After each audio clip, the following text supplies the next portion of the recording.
안녕하세요. 오늘의 뉴스레터에 오신 걸 환영합니다. 얼마 전 HD현대중공업이 건조한 세 번째 3영통급 잠수함인 신체호함의 인수식이 HD현대중공업 울산 조선소에서 개최됐습니다.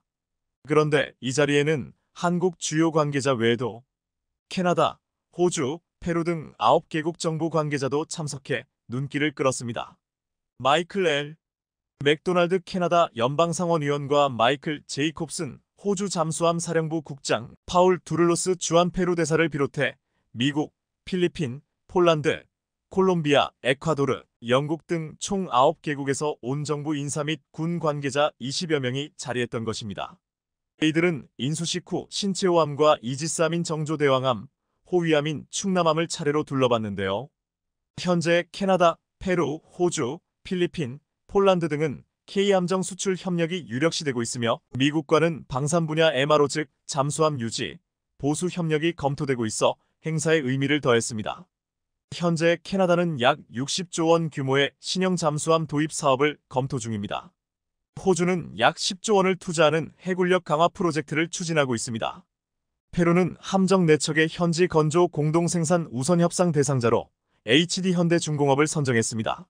이번 신체호함 인수식에 보여준 미국, 호주 등 주요국들의 뜨거운 관심이야말로 한국 방산이 적기에 납품 기일을 맞추면서도 뛰어난 성능을 유지하고 있다는 점, 많은 나라들이 지금 한국 방산 그 중에서도 이제 잠수함까지도 한국 방산을 주목하고 있다는 점을 보여주고 있었습니다. 9개국 군 고위 관계자들이 직접 보려고 달려온 HD현대중공업의 신체호함은 한국 독자 기술로 설계 건조한 세 번째 3000T급 잠수함 발사탄도미사일 SLBM 잠수함입니다.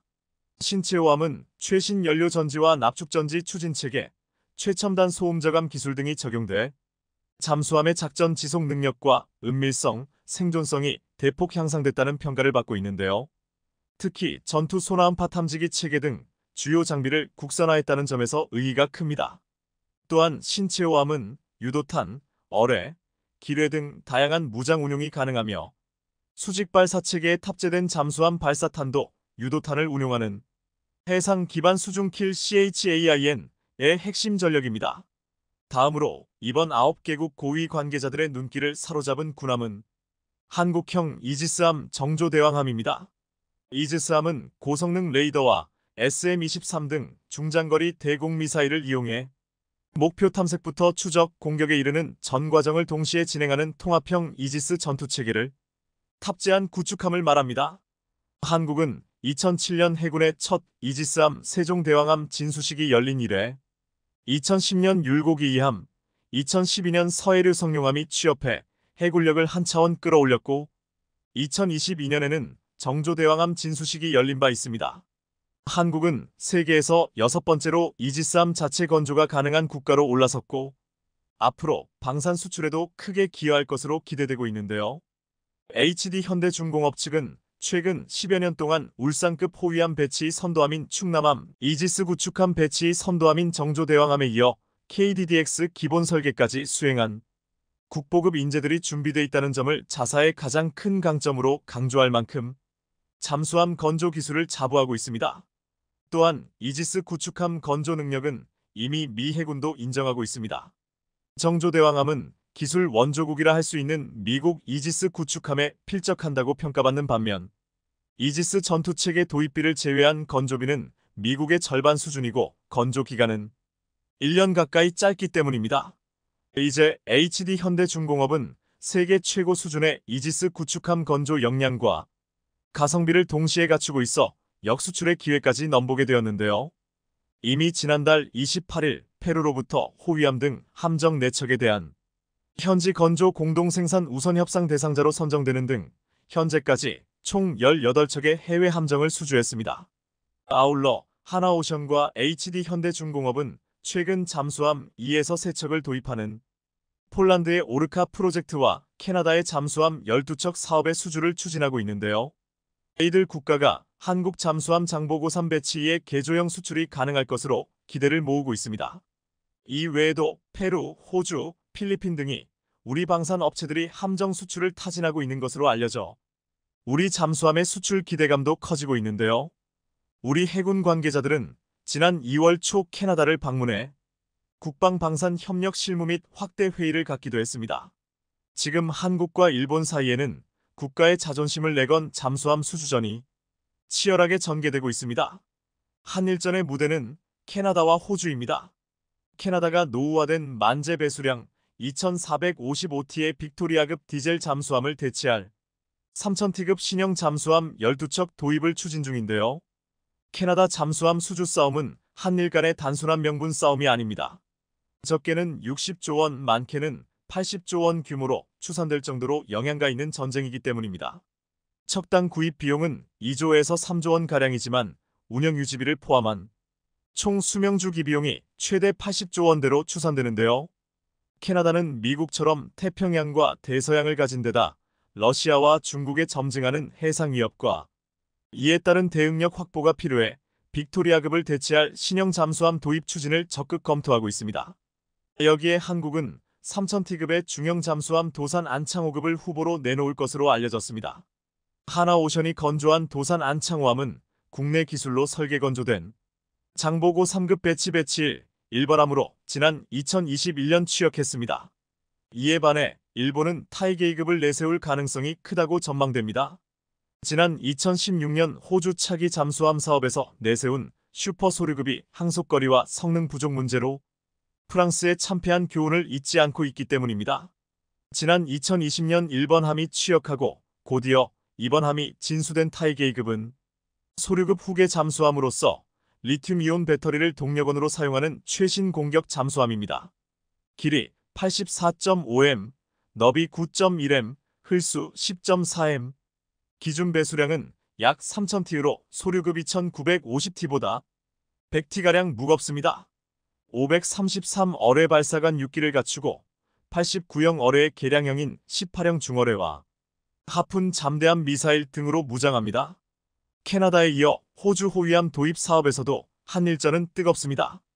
호주 국방부가 발표한 자료를 살펴보면 신형 범용 호위함은 해외 모델을 구매하는 방식으로 조달될 예정이며 한국과 일본, 스페인, 독일 업체 모델이 후보라고 되어 있습니다. 국가별 후보 모델은 한국 대구급과 충남급, 일본 모가미급, 스페인 알파 3000ALFA 3000, 독일 메코 MEKO A200입니다. 군함 11척을 구매하는데 책정된 예산은 약 9조 6,600억 원에 달하는데요. 4개국 호위함 모델이 후보로 올랐지만 우수한 성능 갖춘 한국의 충남급과 일본의 모가미급, 2파전이 될 것이란 게 업계의 시각입니다.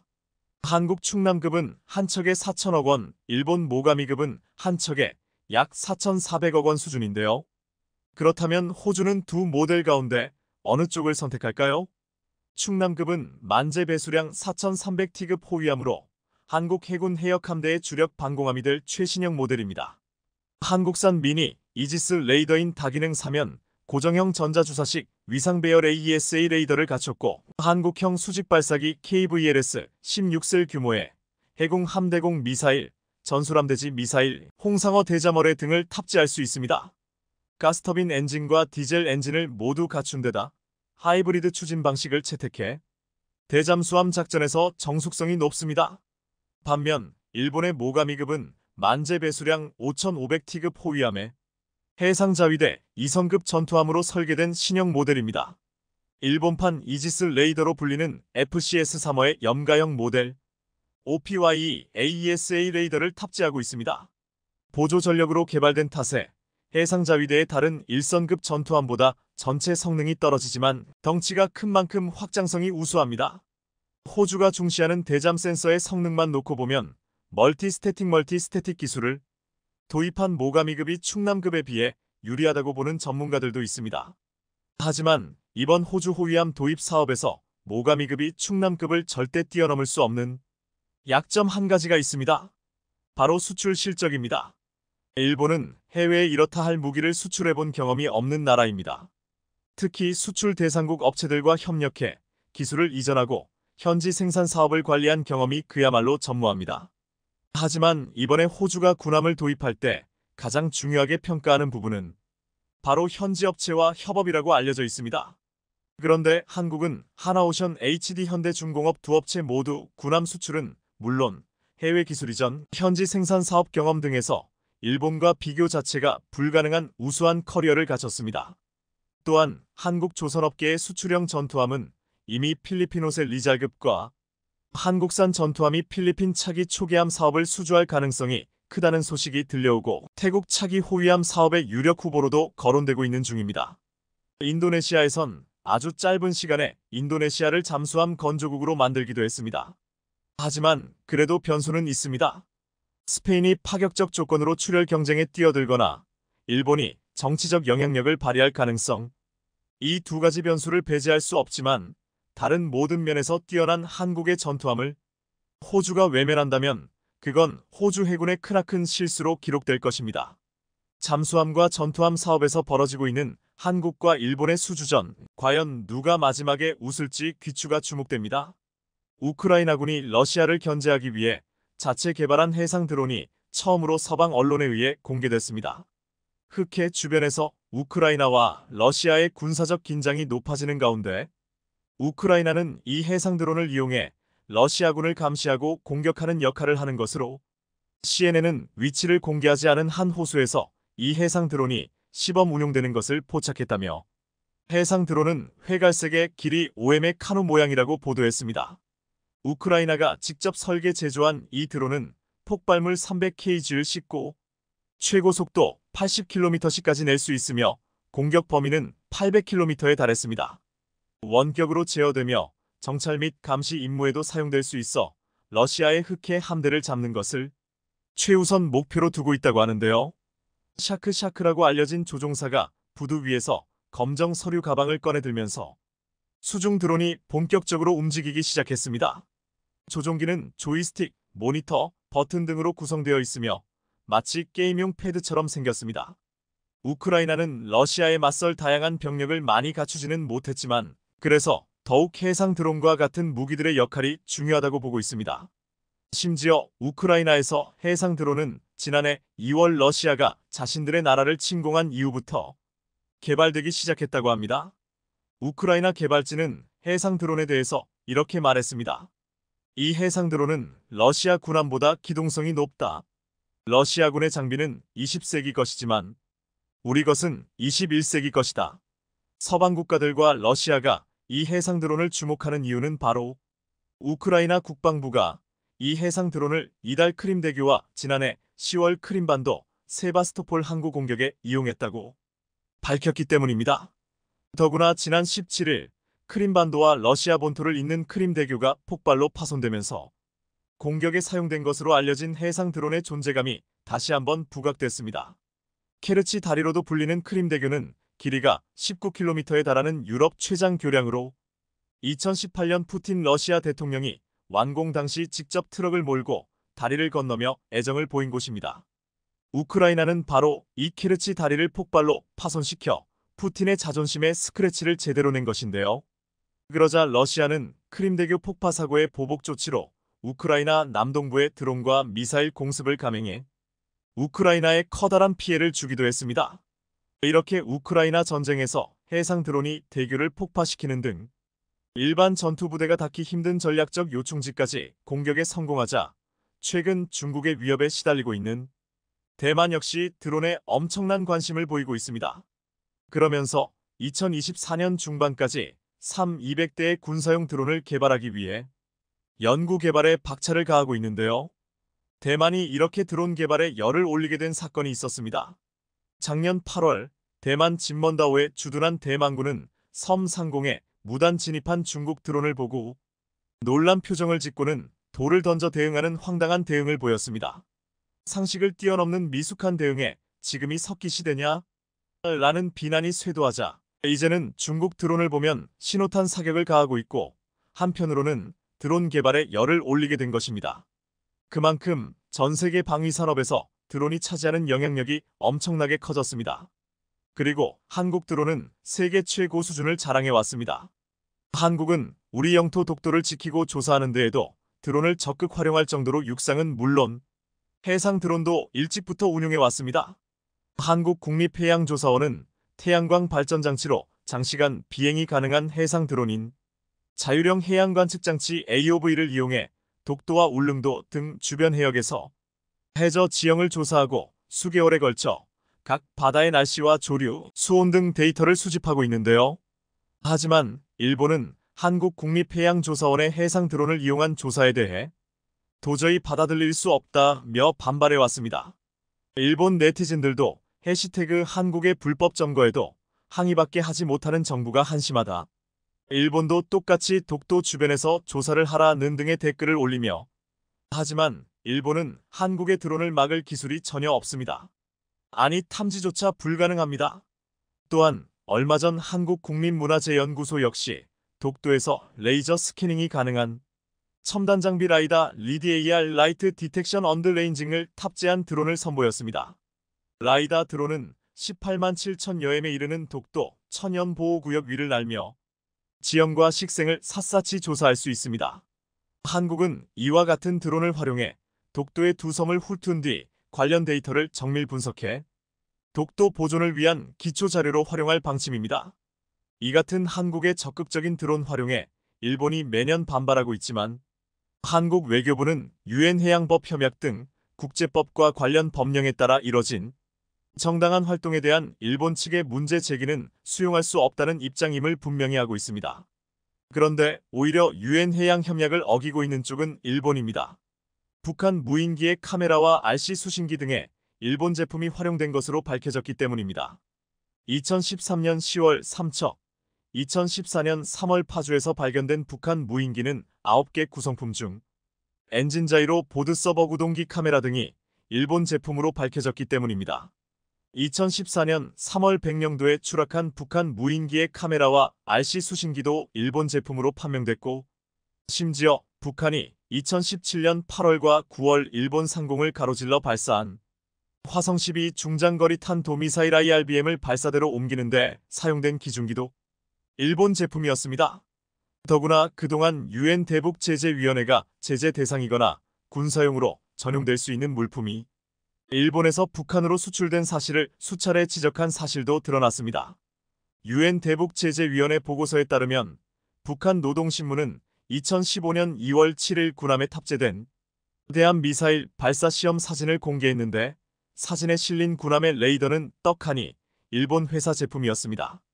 유엔 전문가 패널은 민간 선박에 널리 사용되는 부품을 군사용으로도 사용할 수 있으며 이런 부품은 유통 추적이 어렵기 때문에 각 회원국이 레이더 손안 나침반 등 해양 전자제품 수출에 주의해야 한다고 지적했습니다. 한국 측은 무인기와 그 부품의 공급 판매 이전이 무기 관련 물자 수출을 금지하는 안보리 결의 1874호 위반일 수 있다고 전문가 패널에 통보했고 전문가 패널도 이를 인정한 뒤 무인기 관련 기술이 수출 통제가 필요하다고 지적했는데요. 한국이 자국 영토인 독도를 드론으로 조사하는 것을 두고 시비를 걸 게 아니라 어떻게 중요한 부품이 북한으로 흘러들어갔는지 일본은 이런 문제부터 밝혀야 할 것입니다. 한국은 공공과 민간 영역에서 수직 이착륙 무인기 등 드론 개발에 매진하고 있습니다. 특히 한국항공우주산업 KAI은 미국 방산업체인 노스롭 그루먼과 해상임무용 수직 이착륙 무인기 개발에 노스롭 그루먼은 미 해군이 운용하는 헬기인 MQ-8 파이어 스카우트를 개발한 두 회사는 이번 합의각서에 따라 해군 구축함 등에 탑재해 운용할 수 있는 수직 이착륙 무인기를 개발해 이를 해군 구축함이나 해경 경비함 등 함정에 탑재해 광활한 해역과 작전구역에서 상시 감시정찰 표적 획득 등 영해 방어 임무에 활용할 계획입니다. 노스롭 그루먼이 개발한 미 해군의 수직 이착륙 무인기 MQ-8 파이어 스카우트는 저공 비행으로 한 번에 8시간 동안 작전을 펼치면서 적 목표물을 파괴하는 공격 임무를 펼칠 수 있는 수직 이착륙기입니다. 2000년대 이후 전쟁에서 드론 등 무인기의 활약상이 두드러지자 이제는 해상에서도 무인기 개발이 그 어느 때보다 활발히 이뤄지고 있습니다. 이에 발맞춰 우리 해군은 해상 유무인 복합 전투체계 네이비시 고스트를 추진하는 것과 함께 무인 수상정, 무인 잠수정과 더불어 해상작전을 무인 장비로 수행하는 드론 항모까지 구상하고 있습니다. 실제로 부산 백스코에서 열린 국제해양방 위산업전 2023에서는 드론 항모와 유사한 무인 전력 지휘 통제함이 처음으로 등장해 국내외에 커다란 관심을 모았는데요. 이 자리에서 HD 현대중공업과 하나오션은 해전에서 무인 체계를 활용할 무인 전력 지휘 통제함 컨셉을 제안했습니다. 무인 전력 지휘 통제함에는 미 해군 주멀트급과 유사한 스텔스 기능을 극대화했고, 한미에는 헬기 갑판을 만들어 무인 헬기를 쓸 수 있으며 쿼드로터 드론을 대량 운용할 수 있게 했습니다. 또 헬기 갑판 아래에는 무인 수상정 잠수정을 바다로 발진하는 공간도 마련해 이를 통해 드론과 무인 수상정 잠수정의 동시 운용 능력을 확보했습니다. 이처럼 한국은 해상 유무인 복합 전투체계의 드론을 적극 활용 중입니다. 대한민국이 전쟁의 판도를 바꾸는 군사무기 신기술을 개발해 전 세계 방산 업계가 바짝 긴장하고 있습니다. 우크라이나 중동에 이어 최근 미국까지 엄청난 돈을 쏟아부었던 대형 프로젝트를 뒤엎으면서 신무기를 준비하고 있는 와중에 이런 역대급 소식이 전해진 건데요. 이렇듯 이번에 국내 연구진이 핵심 기술을 세계 수준으로 구현해내면서 대한민국 방산에 엄청난 변화를 가져올 거라고 하는데요. 어떤 내용인지 자세히 알아보겠습니다. 우크라이나와 러시아 전쟁, 이스라엘과 팔레스타인에서 시작된 중동 전쟁에서 가장 눈에 띄는 공통된 무기가 있는데 바로 드론입니다. 50만원짜리 드론이 탱크와 포를 무자비하게 파괴하면서 전쟁의 판도를 바꾸는 가성비 무기로 스포트라이트를 받는 등 그야말로 판세 역전의 한 수가 되고 있는데요. 실제로 러시아 군은 우크라이나 군의 무인기에 의한 피해를 가장 많이 입었으며 우크라이나 역시 장기전에서 드론만한 무기가 없다고 판단하고 있는 상황입니다. 이런 이유로 최근 미국도 정찰용 항공기 대신 무인기를 도입하겠다는 계획을 돌연 알리면서 발칵 뒤집어졌습니다. 로이터 통신에 따르면 지난달 미 육군이 급작스럽게 미래 육군 항공의 틀을 바꿀 발표를 하면서 전 세계 방산업계를 놀라게 했습니다. 바로 이전에 퇴역한 OH-58 카이오와 정찰 헬리콥터의 역할을 이어받을 미래 공격 정찰 항공기 FARA 프로그램 중단 결정이었는데요. 지난 2018년 시작된 FARA 프로그램은 2020년 360 인빅터스를 제안한 벨 텍스트론과 레이더X를 제안한 로키드 마틴 자회사 시코르스키가 최종 경쟁 업체로 선정됐었습니다. 360 인빅터스는 스텔스 설계를 도입한 항공기로 레이더X는 복합 추진 항공기로 알려졌습니다. 그런데 이번에 돌연 FARA 프로그램이 취소되면서 여기에 장착할 신형 터보샤프트 엔진 개발을 위한 ITEP 프로그램까지 영향을 받는 등 큰 변화를 맞이하게 됐습니다. 이렇듯 시제 엔진이 FARA 경쟁 기체에 장착될 일만 남았던 상황에서 미국이 갑자기 방향을 틀게 된 건 드론 때문이라는 분석이 나옵니다. 사실 그동안 미 육군은 FARA 프로그램을 진행하면서 비용 문제를 겪었는데 우크라이나전을 통해 무인 정찰기의 중요성을 일깨우며 엄청난 가성비에 또 한 번 화들짝 놀랐다고 합니다. 실제로 제임스 레인이 미래사령부 사령관은 미 육군이 FARA 같은 항공 정찰 능력을 필요로 하지만 이전의 카이오 워리어 같은 유인 항공기가 아닌 무인 항공기를 필요로 한다며 이를 위해 무인 분야에 투자할 것이라고 밝혔습니다. 때문에 신형 정찰용 헬리콥터를 도입하려던 FARA 프로그램을 대신해 미 육군이 어떤 무인 정찰기를 도입할지에 엄청난 관심이 쏠리고 있는 상황인데요. 이렇듯 미국의 움직임을 미루어 보아 다가올 미래전의 판세는 드론이 결정지을 거라는 사실을 알 수 있는 대목입니다. 그런데 최근 한국의 연구진이 역대급 대형 사고를 쳤다고 합니다. 21.68%라는 세계 최고 효율을 구현한 반투명 페로브스카이트 태양전지를 개발하는 엄청난 일을 낸 겁니다. 실제로 국내외 학계에서는 대한민국 연구진이 세계 최고 수준이 차세대 태양전지를 개발했다며 난리가 났는데요.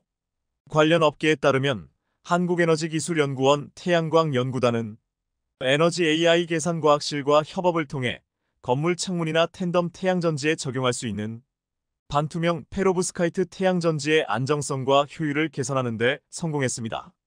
특히나 이번에 연구진이 개발한 태양전지는 21.68%로 반투명 태양전지 분야 세계 최고 효율을 달성하며 놀라게 했습니다. 여기에 더해 240시간 이상의 작동에도 초기 효율 대비 99% 이상의 효율을 유지해 뛰어난 안정성까지 보였다는 설명입니다. 사실 탄소 중립 달성을 위한 차세대 태양전지 기술의 핵심은 경쟁력에서 우위를 갖는 초고효율화 달성이 매우 중요합니다. 그런데 이를 위해서는 텐덤 태양전지, 창호용 태양전지와 같은 고효율, 다기능성 기술이 필요한데 두 기술에는 모두 효율과 안정성이 우수한 반투명 페로브스카이트 태양전지가 사용되고 있습니다. 그리고 이런 반투명 페로브스카이트 태양전지를 제작하기 위해서는 기존 불투명 태양전지의 금속 전극을 빛을 통과시키는 투명 전극으로 바꿔야 하는데요. 하지만 이 과정 중에 고에너지 입자가 발생해 전공 수송층의 성능이 저하되는데 이를 막기 위해 완충 역할을 하는 금속 산화물층을 만드는 게 일반적인 방식입니다. 그런데 문제는 같은 조건에서 제작된 불투명 태양전지에 비해 전하의 이동성과 안정성이 떨어진다는 점으로 또한 정확한 원인과 해결책도 규명되지 않아 골머리를 앓았었습니다. 이런 난제에도 불구하고 국내 연구진은 반투명 페로브스카이트 태양전지 제작 시 발생하는 전하 이동성과 안정성 저하의 원인을 규명하기 위해 전기광학적 분석과 원자단위 계산과학을 활용했는데요. 마침내 그 결과 전공 수송층의 전기 전도도를 올리기 위해 첨가하는 리튬이온이 완충 역할을 하는 금속 산화물층으로 확산되고 결국 특성을 저하시키는 전자구조로 변화된다는 것을 규명해낸 겁니다. 여기에 더해 국내 연구진은 원인 규명을 넘어 전공 수송층의 산화 시간을 최적화해 문제를 해결하는 엄청난 성과를 거뒀습니다. 산화를 통해 리튬이온이 안정적인 리튬 산화물로 변환되면 리튬이온의 확산을 차단시켜 소자의 안정성을 높이는 것을 확인했습니다. 그동안 단순 반응 생성물로 여겨진 리튬 산화물이 효율과 안정성을 높이는 중요한 역할을 할 수 있음을 밝혀낸 겁니다. 이번에 개발한 반투명 페로브스카이트는 태양전지는 투명 전극을 사용하는 페로브스카이트 태양전지 중 세계 최고 효율인 21.68%를 기록했는데요. 또 400시간의 장기 보관 조건과 240시간 이상의 작동 환경에서도 모두 초기 효율 대비 99% 이상의 효율을 유지해 효율과 안정성 모두 사로잡은 연구 결과라 발칵 뒤집어졌습니다. 이뿐 아니라 우리 연구진은 개발한 태양전지를 텐덤 태양전지의 상부셀에 적용해 후면의 빛도 활용하는 양면 수광형 텐덤 태양전지를 국내 최초로 제작했습니다. 이에 따르면 제작한 양면 수광형 텐덤 태양전지는 후면에서 반사되는 빛이 표준 태양광의 20%인 조건에서 4단자형 31.5%, 2단자형 26.4%의 높은 기대 효율을 달성했습니다. 안세진 에너지연구원 박사는 반투명 페로브스카이트 태양전지의 독특한 유기물 소재, 금속산화물 계면 열화 현상을 최초로 규명했다며 문제를 손쉽게 해결할 수 있는 방안을 제시했다는 점에서 개발 기술의 활용성이 크게 확대될 것으로 기대된다고 말했습니다. 무엇보다 이번 연구 결과가 주목되고 있는 건 태양전지가 군사 분야에서 다양한 곳에 활용되고 있기 때문인데요. 단 일지 무게의 태양전지로 하늘을 날 수 있다면 어떨지 상상도 안 되지만 이러한 상상을 현실로 만들어줄 기술이 태양전지라는 겁니다. 그런 점에서 볼 때 이번에 우리 연구진의 개발 성과가 얼마나 값진 것인지 알 수 있는 대목입니다. 실제로 앞서 ADD는 하늘에 떠있는 해의 빛을 이용해 배터리를 충전, 비행기를 운항할 수 있는 태양전지가 개발되고 있다고 밝히며 군사 분야에서 잠재적으로 N군사 활용될 수 있다는 사실을 보여줬습니다.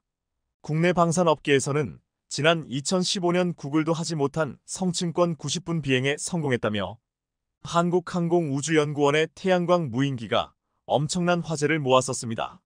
그리고 이 무인기는 실제로 고도 18.5km의 성층권에서 90분 동안 비행하는 데 성공했었습니다. 여기서 더 나아가 착륙하지 않고 365일 하늘을 날 수 있는 무인 정찰기가 개발된다면 기상관 측, 실종자 수색, 불법 어로 감시 등 다양한 분야에서 유용하게 활용될 것으로 기대되는데요. 항공우주연구원에 따르면 현재 개발된 EAV-3 무인기는 태양광 모듈과 배터리가 전체 기체의 60%를 차지하고 있습니다. 이는 비행 동력을 결정짓는 부분으로 장기 비행 능력의 핵심이라고 할 수 있습니다. 따라서 태양광 모듈과 배터리의 무게 대비 효율을 높이는 것이 고고도에서 오래 비행할 수 있는 중요한 열쇠로 꼽힙니다. 무게 대비 효율이 높아진다면 같은 전력으로 더 오랜 시간 비행할 수 있고 줄어든 무게만큼 배터리를 늘려 에너지 공급을 더욱더 안정적으로 할 수 있기 때문입니다. 실제로 현재 국내 연구진이 무게 일지 이하의 초경량 태양전지 기술을 개발하고 있는 중인데 기존 단결정 실리콘 태양전지를 유연 태양전지로 대체한다면 비행시간을 급격하게 늘릴 수 있을 것으로 보입니다.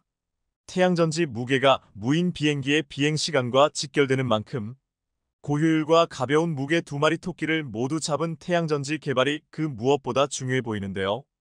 지금도 괄목할 만한 성과를 내고 있는 국내 연구진이 조금만 더 애써준다면 대한민국 방산업계가 전 세계 방산 시장을 휩쓰는 건 시간 문제로 보입니다.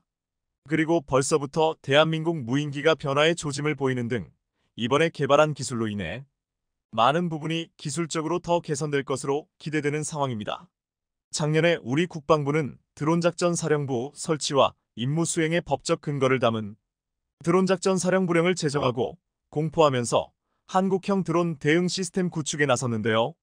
전장의 변화에 맞춰 한국군이 드론을 적극 활용하는 체계적이고 효율적인 작전이 필요하다는 필요성에 따라 변화를 꾀한 겁니다.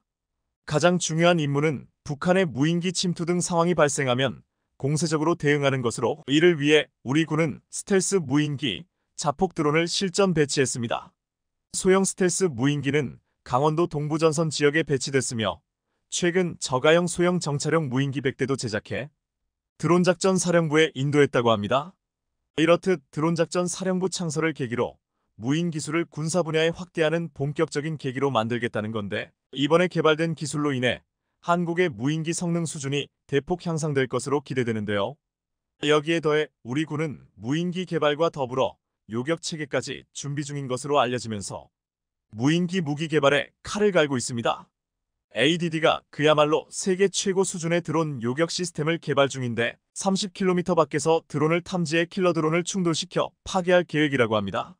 시스템이 실전 배치된다면 우리 군의 드론 대응 능력은 역대급이 될 전망으로 실제 드론을 사용한 요격 시연은 내년까지 진행될 것으로 보입니다. 세계는 지금 무인 무기를 개발하기 위해 전쟁 중이라고 해도 과언이 아닌데요. 한국형 대드론 타격 무인기가 적 드론 위협으로부터 우리 국토를 지키는 건 물론 제2의 방산 효자템이 되길 간절히 바라고 응원하겠습니다. 우즈베키스탄이 한국 항공우주산업 KAI가 생산하는 국산 FA-50 경전투기 도입을 검토하는 등 한국의 경전투기 및 훈련기의 수출 대상국이 필리핀, 태국, 폴란드에 이어 전 세계로 확장되고 있습니다. 특히 전 세계 고등훈련기 시장에서 압도적 성능을 자랑하고 있는 한국의 T-50은 미국 공군 및 해군의 훈련기 입찰 사업에도 도전할 계획이라 만일 이 사업에 진출한다면 해외 고등훈련기 및 경전투기 시장에서 50% 이상의 시장 지배력을 갖게 될 것으로 예상되고 있습니다. 그런데 최근 일본 방위성이 노후화한 자국산 T사 고등훈련기 200대를 대체해야 하는 시점에 와 있었고 후보 기종으로는 이탈리아 M346과 미국 보잉사의 T7A 그리고 한국의 T50을 참여시키려는 움직임이 가시화되었습니다. 얼마 전 있었던 싱가포르 에어쇼 2024에서 일본 방위성의 차관급 간부들이 한국과 두 차례에 걸친 정식 만남이 있었다는 사실이 보도되었기 때문입니다. 하지만 최근 일본 내에서 한국의 T-50을 바탕으로 하면서 한국이 아닌 미국과 공동 개발을 할 것이며 한국을 제외시킨다는 망언이 나와 한국을 자극했습니다. 일본은 왜 극구 고등훈련기 사업에서 한국을 배제하려고 하는 것인지, 그래서 일본이 하려는 미국과의 공동 개발, 그것이 갖고 있는 위험성은 무엇인지 오늘은 이 소식 자세히 다뤄보겠습니다. 일본의 고등훈련기 도입 사업에서 얼마 전까지만 해도 보잉의 T7와 한국의 T-50 그리고 이탈리아의 M346 이렇게 세 후보가 올라있는 것으로 알려졌습니다. 그런데 최근 일본은 아리송한 태도를 취하며 망언을 내뱉었습니다. 한국은 쏙 빼놓고 한국에서 만든 T-50을 베이스로 미국과 손을 잡고 T-50의 개량형 고등전술 훈련기 개발을 추진하겠다고 밝힌 것입니다. 미국 로키드 마틴과 한국의 T-50을 바탕으로 한 고등훈련기 개발 사업을 하겠다는 것인데요. 기시다 총리는 오는 4월 10일 미국 방문 시 바이든과의 정상회담에서 바로 이 같은 고등훈련기 미일 공동개발 방안을 자신의 미국 방문 합의 성과에 포함시키려고 안간힘을 쓰고 있는 것으로 알려졌습니다. 일본은 미국과 공동으로 고등훈련기 개발을 추진하면 자신들이 참가하고 있는 템페스트 전투기 개발 사업에 참가할 F-3 전투기 훈련에 적합한 기종을 설계할 수 있다고 보고 있고, 그렇게 되면 함께 템페스트 전투기 개발 사업에 참여하고 있는 이탈리아와 영국에도 미일 공동 개발한 훈련기를 수출할 수 있다고 판단한 듯합니다. 또한 미국과 손을 잡고 개발에 나서면 유럽 및 우즈베키스탄, 동남아 등의 수출이 이어지며 고등 훈련기 시장에서 거의 독점적 지위를 획득해가고 있는 대한민국의 T-50에 견제할 수 있다는 속내도 깔려있는 것으로 예상됩니다. 그렇다면 궁금해집니다. 미국과 일본이 한국의 T-50을 바탕으로 훈련기 공동 개발 사업을 추진하면 그 사이에서 한국은 무엇을 얻을 수 있는 것인가? 물론 엔진도 F404의 발전된 버전으로 바뀌고 이름도 TF50으로 바뀌며 항전 장비 등 모든 요소가 바뀌게 될 테고 그렇게 되면 지금의 T50보다 더 발전된 방향으로 개선될 것입니다. 일각에서는 한국이 미국 로키드 마틴의 T50을 납품하는 하청 업체로 남는 것이 아니냐는 비판이 있는 것도 사실입니다. 또한 미 공군과 미 해군의 고등 훈련기 도입 사업에 한국의 T-50이 강력한 후보군 중 하나였는데 일본이 미국과 고등 훈련기 개발에 나선다면 한국에는 악재일 수밖에 없다고 지적합니다. 반면 전문가들은 미국과 일본이 T-50을 기반으로 고등 훈련기를 제조하면 그것 역시 한국 T-50을 기반으로 한 것이기 때문에 한국 방산의 네임밸류가 상승하는 효과가 있다고 분석합니다. 이미 한국의 T-50은 T-50을 기반으로 개량해 폴란드 버전으로 T-50PLM형 등 실제 개량형으로 수출되고 있습니다. 미일이 공동 개발을 해도 2030년은 되어야 새로운 T-50 시리즈가 나올 것으로 예상됩니다. 이렇게 되면 T-50은 한국형, 미국형, 일본형 세 가지 버전으로 확장될 것으로 예상됩니다. 그럼 일본 방위성의 고등 훈련기 도입 사업의 후보로 보잉 T-7와 함께 한국의 T-50도 후보에 올라있다는 사실이 알려지자 일본의 반응은 어떨까요? 홍분한 일본 네티즌들은 절대로 한국산은 안 된다며 반대하는 의견과 실적이 모든 것을 말해준다는 현실론자의 의견으로 팽팽히 갈리고 있습니다. 한 가지 분명한 것은 일본 네티즌들마저도 보잉 T-7의 성능과 가격에 대해 부정적이라는 사실입니다. 해시태그 보잉 T-7는 성능이 후지다. 해시태그 최근 인터넷에서 욕을 배부르게 먹고 있는 보잉의 지갑 역할을 하고 싶지 않다. 해시태그 못생겼다. 는 비판까지 이어졌습니다. 특히 보잉 T-7의 스펙이 공개되자 네티즌들의 반응을 더욱 뜨거웠습니다. 먼저 한국의 FA50과 동일한 F404 엔진을 장착했음에도 불구하고 속력이 마 0.975의 아음속으로 한국의 FA50의 60%에 불과했습니다. 연료 역시 보잉 T-7의 내부 연료량은 4.5톤에 불과합니다. 하지만 한국의 FA50은 기존 연료량 5.5톤의 후방 좌석을 떼어내고 연료통을 추가해 작전 행동 반경을 60%나 확장시켰습니다. 보잉 T-7의 스펙이 공개되자 일본 네티즌들은 이렇게 부족한데 이것만 가지고 고등전술 훈련기를 개발할 수 있겠는가 하는 의문을 제기하고 있습니다. 보잉은 각종 첨단 장비로 고등전술 훈련기를 만들겠다는 장밋빛 계획을 늘어놨지만 이딴 결함으로 굴욕을 당하고 있는 데다가 실전 배치 시기마저 엿가락처럼 늘어나 손실액만 늘고 있습니다. 그런데도 보잉은 미 공군과 고정 가격에 계약을 했기 때문에 총액은 변경시킬 수 없고 손실액만큼을 어디선가 메꿔야 합니다. 보나마나 미 공군을 제외한 다른 나라의 공군에게 판매할 때 손해를 회복하려고 할 것입니다. 이것은 바로 보잉이 만들려는 T-7 레드호크가 성능을 둘째치고 가격 면에서 결코 저렴한 훈련기가 될 수 없다는 것을 암시하고 있습니다.